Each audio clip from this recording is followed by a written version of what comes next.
How's it going, everyone? I'm the Tumblemeister, here with the sole purpose of building better tumblers. In this video, I want to talk about a topic that has just popped up in my head recently, and I wanted to get my thoughts on camera and share it with you guys. First, I want to say a huge thank you to all of you guys. This journey has just started, but it's been amazing to see all the support from you guys, all the people that I've worked with, that have worked with me when I was younger, coaches, other athletes, people that are cheerleaders, gymnasts, not even in tumbling. It's just been awesome to see how a community can build through one singular idea, especially something as awesome and universal as tumbling. So I have a lot of awesome knowledge that I've gained from coaching, from tumbling, from my coaches, and from the athletes that I've coached. And I know that putting it all together, there isn't a lot of people that can say they've done and seen all the things that I've done.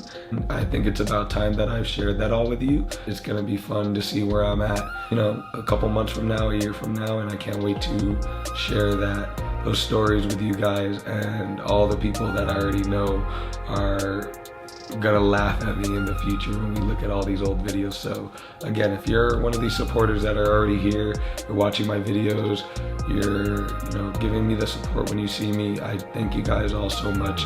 This means more to me than you know. Tumbling is more than my life.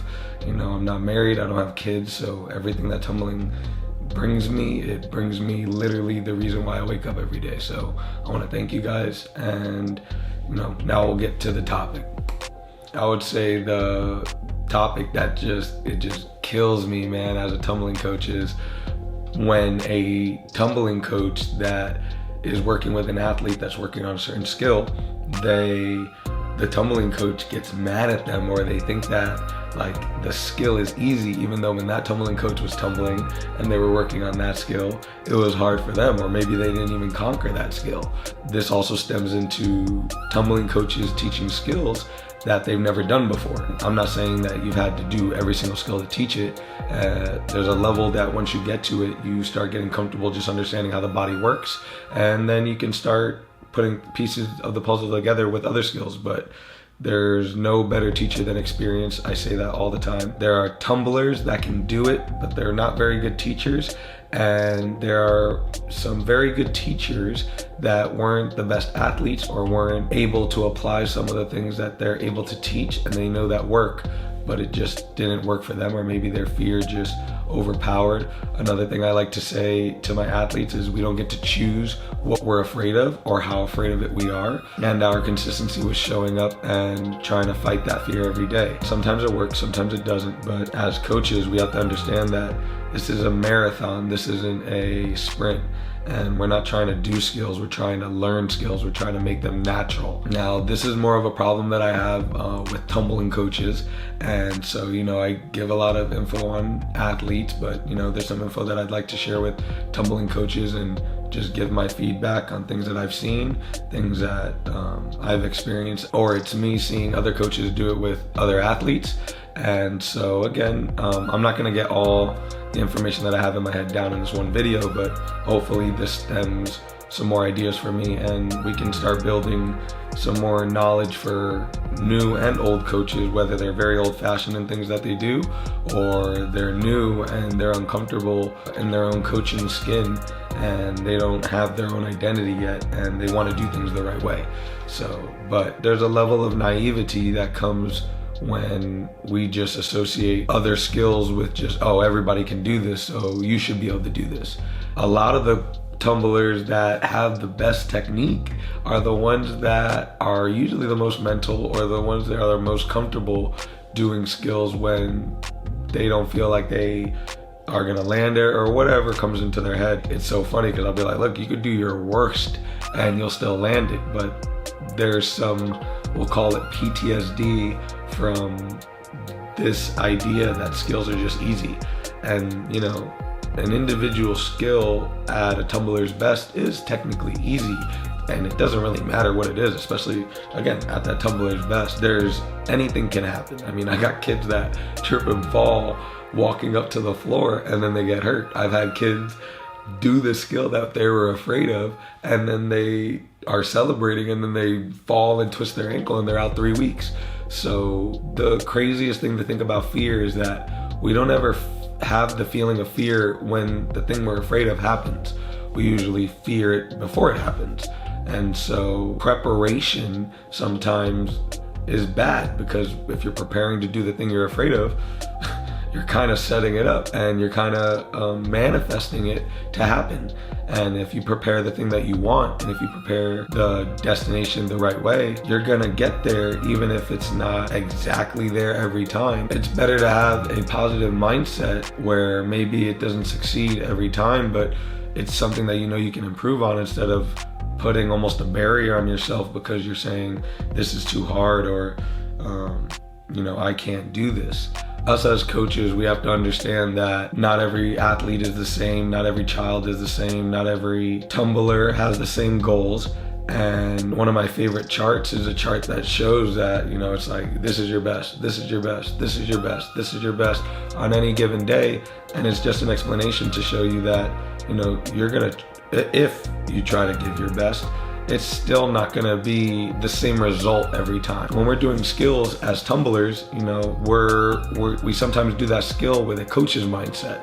And a coach's mindset is perfection. But there is one level above perfection, and that is easy or natural. And if you think like a tumbler instead of like a coach, then you're gonna understand that the bad days come when the weaknesses show up. And we don't get to choose when our bad days are, what days we feel more stressed, or whatever it is, but we do get to choose what we feel is easy based on the work we've put in. If you can prepare for failure, then you can prepare for success double as much. If you can allow the thought of falling to help you do things that make you fall, why would you not be more encouraged to do the things that you know are gonna work and help you land? A lot of this comes from the things that we're told from our coaches. And timing is everything with the words that we use.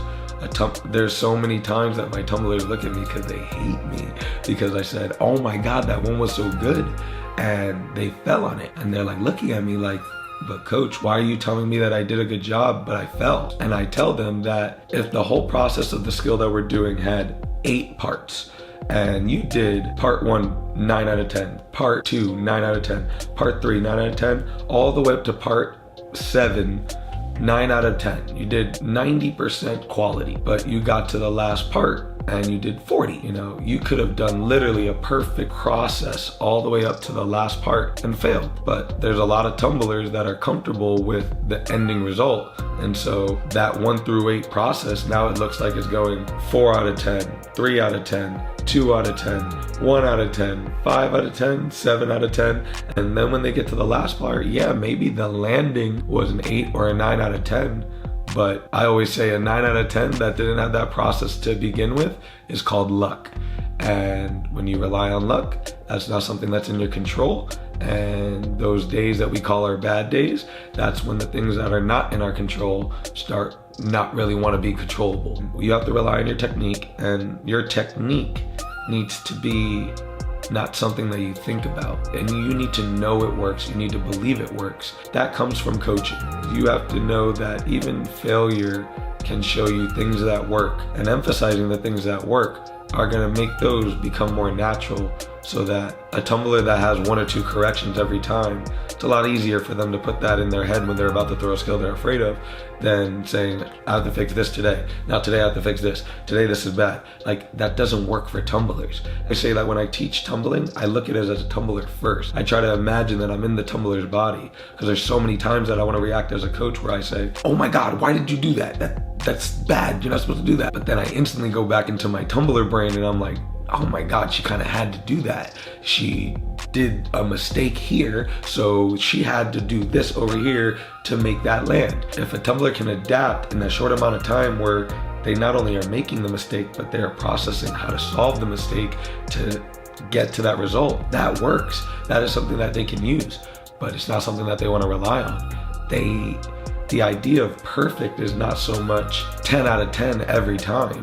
The idea of perfect is that once you understand what the mistake is and why you shouldn't make it and the correction to not make it, why should it happen again? And if you're building the process from easy to hard, which goes, it goes from steps to the hurdle to the lunge, and we haven't even started the round off yet. And if we put that process more in order, there's gonna be a lot more things that we see that are succeeding without even thinking about it. There ends up becoming those, like I said, 1 or 2 corrections that will be there even on our good days. But that's a lot easier to fix, that's a lot easier to plan for. And on a bad day, maybe you don't do those corrections, or maybe you're not thinking about that. But on those good days, you start making the good better, and you start making the unnatural a little bit more natural. As coaches, like I said, we have to understand that if you don't know what that's like on a certain skill, or if you don't know what that's like on a process of skills, then it's gonna be hard for you to understand the 2 other sides that go beyond physical, which is the emotional and spiritual. Tumbling is a dangerous sport, and if you are that coach that you don't think kids can get hurt, you're that coach that I worry about, because anything can get us hurt. I always say that the best level of fear reaches to the level of respect, and then that's it. We shouldn't over fear anything. We shouldn't put like I said, resistance on some of these skills, but we do have to understand that there is a process that is happening in literally milliseconds, like not even seconds. And one mistake could be the thing that messes us up. Sometimes when a tumbler is doing a very good job naturally, we sometimes push to do that perfect, and that perfect becomes a little bit more natural, and it's crazy. I've seen more tumblers fall and get hurt pushing for that perfect or pushing for that one more than learning skills. And it's because the goal of learning a skill is to do it. It's the bare minimum. And nobody wants to do the bare minimum. I definitely don't teach my tumblers to do the bare minimum. When we know that the bare minimum is safe, then it gives us confidence to do a little bit more.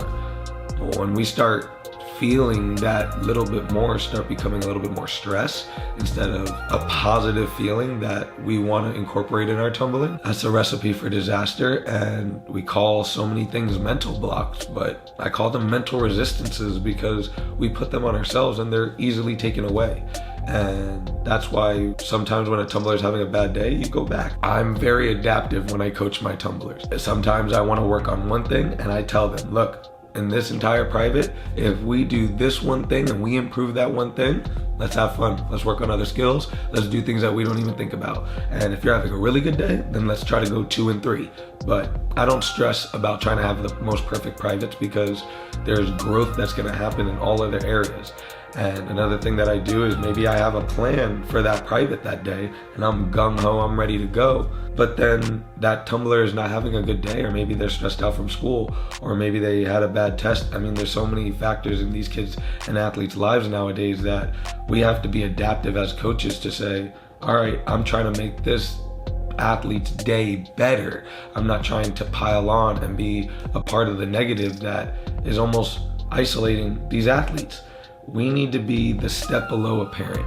And sometimes to us, that's equal to a parent, because like I said, I don't have any kids, and these kids are my life. These tumblers are my life, and tumbling is my life. It's like my own kid.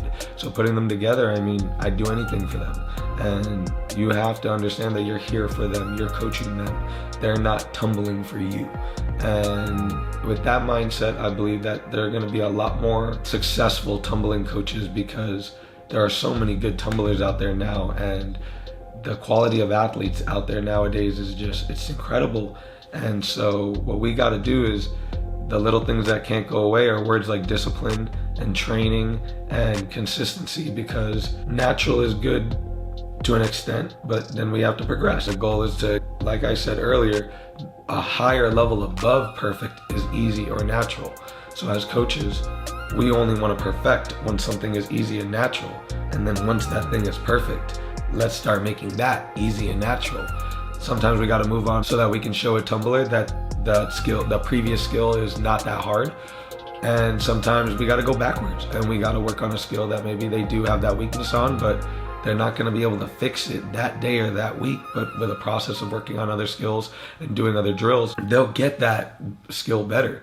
And that'll only improve all the other things, especially if it's a foundational correction. So if you're a tumbling coach watching this is supposed to motivate you. I plan to have many more tumbling videos and coaching videos to just try to share my knowledge about coaching. Again, it is my passion. This is not something that I do as a side job. Motivating, mentoring, training athletes and tumblers is something that goes beyond the sport and goes beyond the gym. And one day these tumblers, just like myself, and the respect that I have for my coaches, which wish I could name all of them right now, but one day we'll get a video out where I can start putting some respect on some of these people's names. The biggest thing for me is seeing their passion, because if you're passionate about something, you love it and you want to get better at it. Nobody has to tell you, nobody has to push you. And if they have to push you, that comes from the coaching side, but it's to instill that passion. It's not to instill fear. It's not to instill your resistance. We want to build, we want to be the step that they step onto to climb onto the ladder of success. And whether that sounds cliche or not, I just made that in my head, so I got a fist bump like that. Point that I'm trying to make is you have to serve your athletes, and just like a parent would serve their child, just like a teacher should serve their student, coaches should serve their athletes, and there's a reciprocal power that comes from that, because one coach can teach thousands of athletes, but thousands of athletes teaching that coach is the most incredible thing you've ever experienced, especially if you are a coach. And I want to give a thank you again, just like I wanted to all my coaches, to all my kids, all my athletes, past, present, and future, for all the things that you've taught me and all the things that I will continue to learn from you all. And it's a never-ending process to become a better human and thus becoming a better tumbler. If we do this thing together, it's gonna be a lot more fun. Thank you all for watching. I hope you all learned something. Try to be a little bit more candid in this video. I'm getting a little bit more comfortable in front of this camera talking to you all. Again, I want to give so much thank you to you all for the support. We just hit 50 subscribers. If you're not subscribed, please subscribe. If you're not, I want you to all experience this journey with me spreading this tumbling wisdom, helping coaches, athletes, and eventually building a community where we can all help each other grow. Like I said, please subscribe. If you liked the video, please hit that like button. Thank you all for watching, and I'll catch you guys in the next one.